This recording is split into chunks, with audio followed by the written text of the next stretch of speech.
এটাই যে এই নতুন শিক্ষার্থী, এই নতুন ছাত্রছাত্রীদেরকে আপনারা কলেজে, বিশ্ববিদ্যালয়গুলোতে তাদেরকে এই শিক্ষা দেবেন, আগামী দিনে বিএনপি পারে বাংলাদেশের মানুষের ভাগ্যের পরিবর্তন করতে।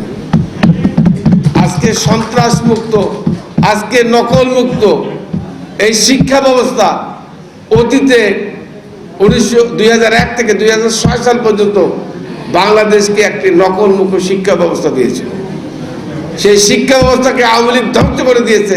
সেখান থেকে আবার নতুন করে আগামী সংসদ নির্বাচনে বিএনপি ক্ষমতা গেলে বাংলাদেশকে ওই শিক্ষা ব্যবস্থা দেবে যারা আগামী দিনে বাংলাদেশকে নেতৃত্ব দেবে। আগামী দিনে যারা এই ছাত্ররা এই দেশ পরিচালনা করবে সেই শিক্ষা আমরা দিতে চাই, যে শিক্ষার মাধ্যমে দেশ জাতি পরিচালিত হবে। সেই শিক্ষাই বিএনপি আগামী দিনে সেই নীতিতে বিশ্বাস করে সেই শিক্ষাই আমরা দিতে চাই।